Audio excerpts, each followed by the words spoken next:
Introduction to accounting. Next इसमें हम discuss करेंगे अकाउंटिंग इंफॉर्मेशन। हमने पहले अकाउंटिंग का मीनिंग, ऑब्जेक्टिव्स, इसके अकाउंटिंग साइकिल, मेरिट डीमेरिट हमने डिस्कस की है। Now come to accounting information. अब अकाउंटिंग का मतलब ये नहीं है कि अकाउंटिंग रिकॉर्ड्स बनाने हैं। अकाउंटिंग का जो मेन फंक्शन है is to provide important and useful information to the user. Accounting the very first step is identifying the transaction and the last step is preparation of financial statement. इसके between में various each step में number of information है जो उसके users को चाहिए, ठीक है। तो उसके बाद next is types of accounting information. Accounting information जो जिस इंफॉर्मेशन की बात कर रहे हैं, जो यूजर्स को जरूरत है, तो वो कितने टाइप्स की हैं। Number 1 is information related to profit और लॉस। वेरी फर्स्ट जब भी हम अकाउंट्स बनाते हैं तो हमने कहा कि ट्रेडिंग प्रॉफिट और लॉस बनेगा, जहां से हमें नेट प्रॉफिट और नेट लॉस पता चलता है। तो वहां से कौन सी इंफॉर्मेशन आएगी? नेट प्रॉफिट और नेट लॉस, कि बिजनेस को नेट प्रॉफिट हो रहा है या नेट लॉस हो रहा है। Number 2 is information related to financial position. अब फाइनेंशियल पोजीशन उनका बैलेंस शीट बनेगी। Balance sheet one side assets and other side is capital and liability. Means आपके पास सफिशिएंट एसेट्स हैं against your liability. Assets business की पूंजी होगी, business की संपत्ति लगा लो आप, जिसमें बिजनेस के पास जो भी है। एंड लायबिलिटी मींस बिजनेस ने जो पे करने हैं, it's creditors, bill payables etcetera, ठीक है। तो वो होगी बिजनेस की फाइनेंशियल पोजीशन की, उसकी लिक्विडिटी पोजीशन क्या है, तो उसके रिलेटेड इंफॉर्मेशन प्रोवाइड करनी। And next is information about earning capacity and efficiency. मतलब अपने बिजनेस की अर्निंग कैपेसिटी कितनी है, कितना वो अर्न कर लेते हैं एक अकाउंटिंग पीरियड में, और उसकी एफिशिएंसी कितनी। ये cash flow statement, fund flow statement, ratio analysis वहां से पता चलती है। तो these all are types of accounting information. Next step is interesting user and parties. अभी हम बात कर रहे थे कि अकाउंटिंग इंफॉर्मेशन यूजर्स को important and useful information provide करती है। Then who are the users जो अकाउंटिंग इंफॉर्मेशन को यूज करेंगे? तो यहाँ पे इसको हमने 2 कैटेगरीज में डिवाइड कर दिया। One is internal and another is external. Okay, internal means जो आपके बिजनेस ऑर्गेनाइजेशन के बिटवीन ऑर्गेनाइजेशन होंगे। एक्सटर्नल मीन्स ऑर्गेनाइजेशन के बाहर के यूजर्स। नाउ इंटरनल यूजर्स कौन कौन है? First one is owner. Very first who invest their capital in the business. अब इन्होंने अपनी कैपिटल लगाई बिजनेस में, तो इसको होगा कि मेरे को रिटर्न ऑन इन्वेस्टमेंट कितना आएगा और प्रॉफिटेबिलिटी कितनी होगी, और मेरे बिजनेस की पोजीशन कैसी रहेगी फर्दर उसमें। Second one is management.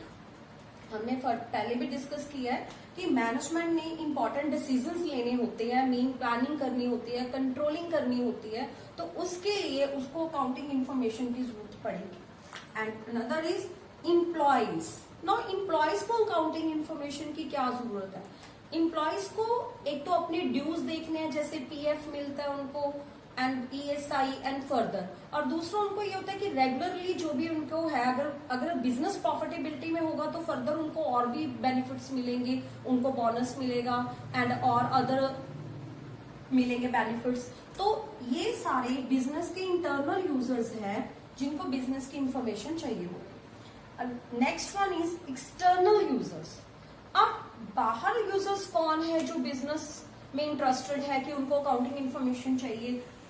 Investors. अब इन्वेस्टर्स के लिए अकाउंटिंग इंफॉर्मेशन क्या होगी? इन्वेस्टर्स ने बिजनेस में इन्वेस्ट करना है, तो वो बिजनेस की फाइनेंशियल पोजीशन बताएगी कि बिजनेस की लिक्विडिटी पोजीशन कैसी है, बिजनेस किस तरह से रन हो रहा है, उसकी प्रॉफिटेबिलिटी क्या है, फिर ही वो इन्वेस्ट करेंगे। क्योंकि उनको भी होता है कि आगे मेरा रेट ऑफ इंटरेस्ट, मुझे इन्वेस्टमेंट होगी, जो रिटर्न ऑन इन्वेस्टमेंट है वो अच्छी मिले, और अगर बिजनेस सही है, इन्वेस्ट करते हैं तो उनकी प्रॉफिटेबिलिटी भी बढ़ती है। Another one is creditor. Creditor कौन होते हैं? जिससे बिजनेस उधार लेता है उसको बोलते हैं क्रेडिटर्स। अब बिजनेस ने for example purchase goods on credit, तो जिससे क्रेडिट ली वो आपके क्रेडिटर हैं और आप उसके लिए डेटर्स हो, तो क्रेडिटर क्यों उधार देगा, कोई पर्सन आपको क्यों उधार देगा? वो क्रेडिट आपको तब देगा अगर उसको पता होगा कि आपका बिजनेस गुड है, आपकी पोजीशन अच्छी है, आप फर्दर आपके प्रॉफिट्स ही होते हैं। तो कोई बात नहीं, अगर आज आपके पास पैसा नहीं है, आपने गुड्स परचेज करनी है, तो आप नेक्स्ट टाइम उसको पेमेंट दे दोगे, तो पर उसको भी इंटरेस्ट होगा आपकी अकाउंटिंग इन्फॉर्मेशन में कि आपका प्रॉफिट एंड लॉस क्या है, आपकी फाइनेंशियल पोजीशन क्या है, या आपकी अर्निंग कैपेसिटी क्या है। Another one is tax authorities. अब टैक्स अथॉरिटीज ने अब आपको क्या करना है, टैक्स लगाना है, उसको टैक्स के लिए जरूरत पड़ेगी। ठीक है, हमने पीछे पॉइंट पढ़ा था टैक्स लायबिलिटी एडवांटेजेस में, तो यहाँ पे टैक्स अथॉरिटीज को टैक्स के लिए मोस्ट इंपॉर्टेंट इंफॉर्मेशन आपके बिजनेस से मिलेगी। देन गवर्नमेंट, अब गवर्नमेंट ने भी वेरियस टैक्सेस डिसाइड करने होते हैं, वेरियस रूल्स देखने होते हैं, तो उसके लिए भी वो बिजनेस को देखेंगे। Another one is competitors. अब कंपिटिटर्स कौन होते हैं? जो आपको कंपीट करते हैं। एक बिजनेसमैन ने दूसरे बिजनेसमैन सेम प्रोडक्ट्स मार्केट में है, अब उसने आपको कंपीट करना है, तो वो क्या करेगा, वो कंपेयर करेगा, या आपकी जो प्रीवियस है अकाउंटिंग पीरियड का जो आपका प्रॉफिट है या आपकी बैलेंस शीट है, वो उसमें इंटरेस्टेड होगा, क्योंकि उसको पता चलेगा कि हाँ मुझे आगे फर्दर क्या करना चाहिए या कौन से स्टेप्स लेने चाहिए ताकि वो आपको कंपीट कर सके या आपने किसी को कंपीट करना। Next one is customers. Customers कौन होते हैं? जो बिजनेस की बनी हुई चीजें उनको परचेज करते हैं। अब इनको क्या इंटरेस्ट होगा? इनका मेन इंटरेस्ट होगा प्राइस। ठीक है, वो प्राइस, अगर बिजनेस अच्छा चल रहा है और उसके प्राइसेस भी उसी अकॉर्डिंग सेट होंगे तो उनको भी इसमें हेल्पफुल होगी।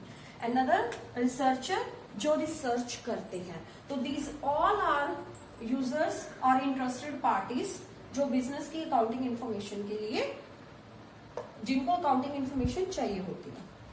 After that another topic is qualitative characteristics of accounting information. अब अकाउंटिंग इंफॉर्मेशन के देयर आर 4 क्वालिटेटिव कैरेक्टरिस्टिक्स, विशेषताएं। Number 1 is reliability. जो भी अकाउंटिंग इंफॉर्मेशन है वो आपकी पर्सनल बायस नहीं होगी, फ्री फ्रॉम पर्सनल बायस होगी, फ्री फ्रॉम एनी डिफॉल्ट होगा और बिल्कुल करेक्ट इंफॉर्मेशन आपके पास आएगी। किसी तरीके की कोई भी उसमें छेड़छाड़ नहीं होगी, आपके पास एग्जैक्ट इंफॉर्मेशन आएगी। This is called reliability. Another is relevance. आपका जो डाटा है वो रेलिवेंट होगा, मटेरियलिटी होगी उसमें, यानी कि जो है वही दिखाया जाएगा, अलग से आपको कुछ नहीं बोला जाएगा और सारी जो भी चीज है वो शो होगी वहां पे। फॉर एग्जाम्पल लोन के साथ इंटरेस्ट ऑन लोन कितना होगा वो भी यहाँ पे शो होगा। ये आपको एग्जांपल्स दे रही हूँ रेलिवेंस की कि रेलिवेंट क्या होगी इंफॉर्मेशन। तो अगर आपको लोन के साथ इंटरेस्ट ऑन लोन शो हो रहा है, दैट मीन्स आपकी इंफॉर्मेशन रेलिवेंट है। अब फर्दर आपको कोई प्रॉब्लम नहीं आएगी कि आपका इंटरेस्ट ऑन लोन कितना। नंबर 2, इसकी एक एग्जांपल है डिविडेंड पास्ट ईयर का।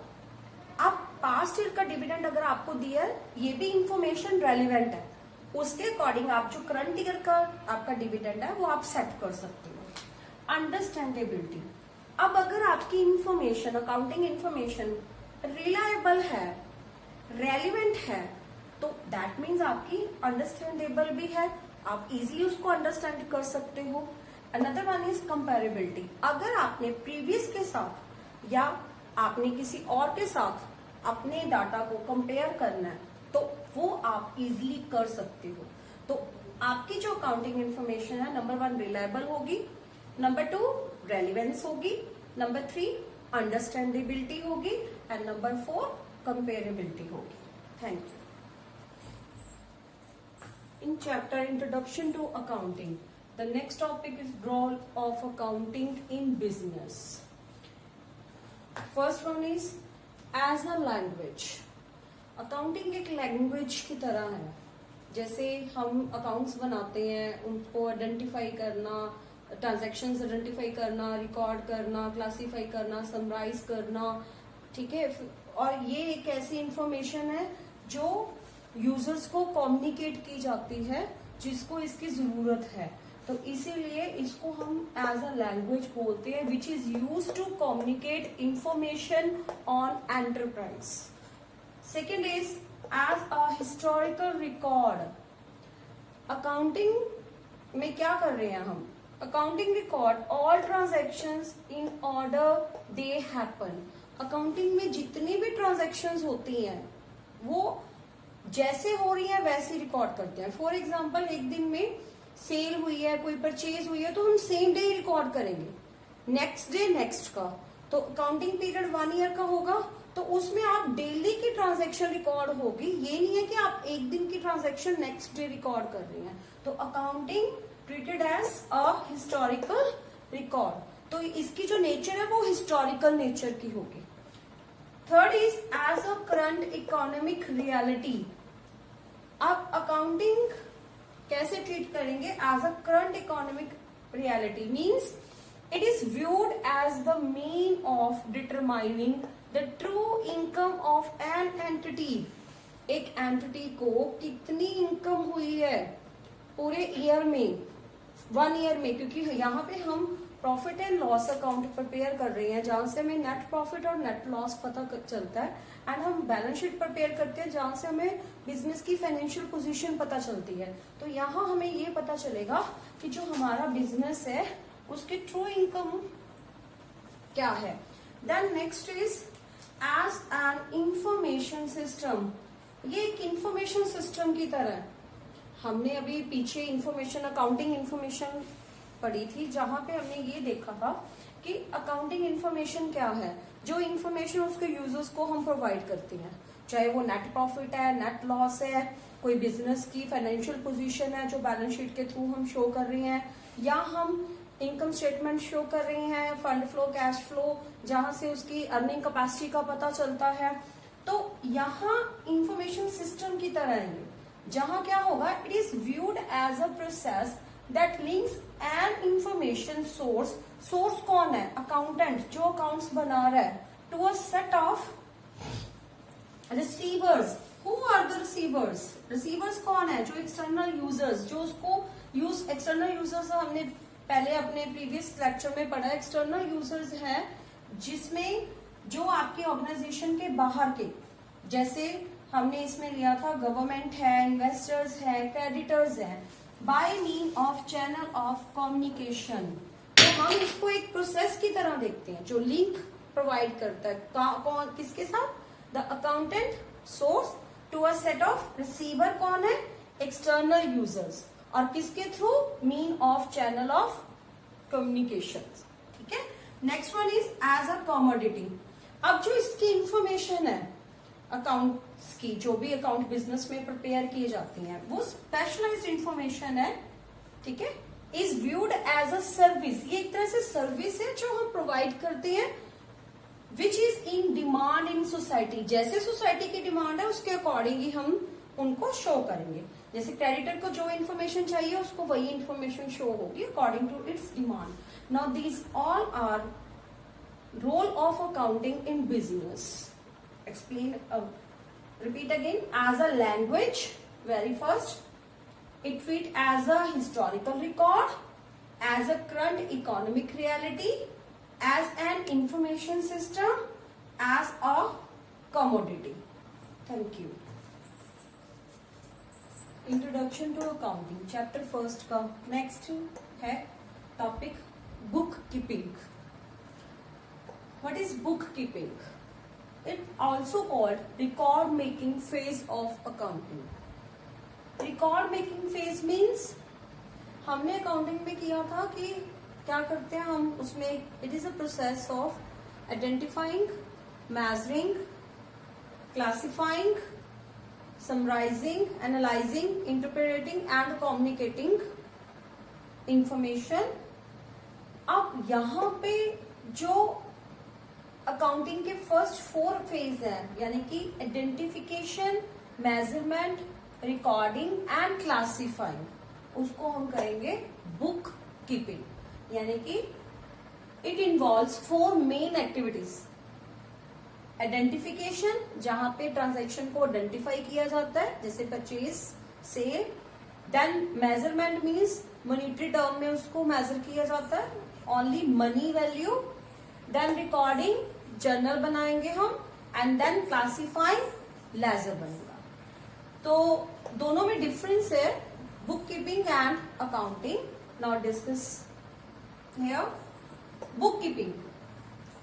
First difference is it is recording phase of an accounting system, जहां पे रिकॉर्ड करते हैं मेन कौन से, very first identifying, transaction identifying करेंगे, मेजरिंग, उसको मॉनिटरी टर्म में देखेंगे कि वो है नहीं है, उसको मेजर करेंगे। देन रिकॉर्ड करेंगे इन जर्नल एंड क्लासिफाइंग करेंगे in ledger. And in accounting it is a summarizing phase of an accounting system। अब जब आपने लेजर में बना लिया, लेजर के बाद जब आप trading profit, trial balance, trading profit and loss and balance sheet ये बनाते हैं, और उसके बाद जो इंपॉर्टेंट इन्फॉर्मेशन निकल के आती है उसको फर्दर कम्युनिकेट किया जाता है, यानी कि summarising, analysing, interpreting and communicating, ये फेजेस आएंगे आपके अकाउंटिंग में। ओके, सिंपल उसमें पहले बुक कीपिंग होगी, बुक कीपिंग की क्लासिफाइंग स्टेप के बाद आपका साथ के साथ अकाउंटिंग फेज शुरू हो जाएगा, जो आपका समराइजिंग फेज है। Second difference is book keeping is a primary stage, क्योंकि ये चीजें सबसे पहले करते हैं हम, तो ये आपकी प्राइमरी स्टेज है। And accounting is secondary stage.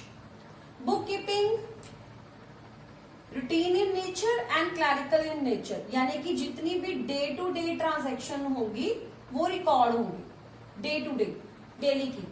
लेकिन जो अकाउंटिंग है वो एनालिटिकल इन नेचर है।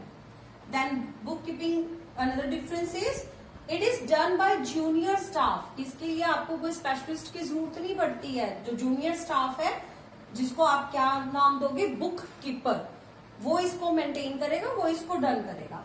एंड इन अकाउंटिंग आपको एक स्पेशलिस्ट की जरूरत पड़ेगी, और वो आपका सीनियर स्टाफ होगा एंड कॉल्ड अकाउंटेंट।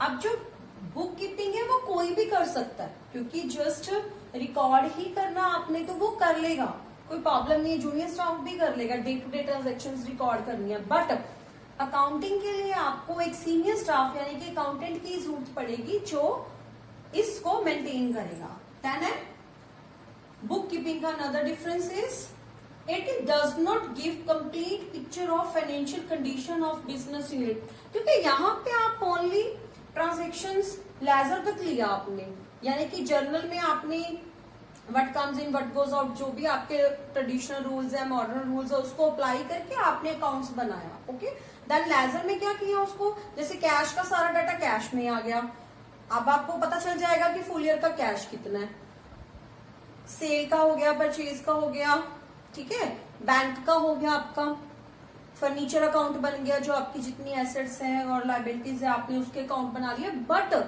आपको ये नहीं पता चलेगा कि आपके बिजनेस की फाइनेंशियल पोजीशन कैसी है। तो बिजनेस की जो फाइनेंशियल कंडीशन है उसकी एग्जैक्ट पिक्चर आपको शो होगी अकाउंटिंग में, क्योंकि यहाँ पे आप उसको फर्दर जो उसके फेजेस है, summarising, analysing, interpreting and communicating, जहां पे आप ट्रेडिंग, प्रॉफिट एंड लॉस और बैलेंस शीट, जहां से आपको net profit, net loss and आपको बिजनेस की फाइनेंशियल पोजीशन के लिए आप बैलेंस शीट बनाते हो, तो वो सारी इंफॉर्मेशन आपको अकाउंटिंग में मिलती है। ठीक है, तो these all are difference between book keeping and accounting. And एक कंसेप्ट और आता है इसमें, अकाउंटेंसी। कुछ स्टूडेंट अकाउंटिंग और अकाउंटेंसी को सेम मानते हैं। अकाउंटेंसी डिफर है। Accountancy means systematic knowledge of accounting concerned with the principle and techniques, जो भी प्रिंसिपल और टेक्निक्स बताई जाती है जिसके through which are applied in accounting, जो अकाउंटिंग में यूज होती हैं। जैसे for example how to prepare books of account, accounts कैसे बनाने हैं, how to summarise, how to communicate, ये सारी चीजें आपको आएंगी अकाउंटेंसी में। ओके, यानी कि it is a systematic knowledge of accounting concern with the principles and techniques which are applied in accounting.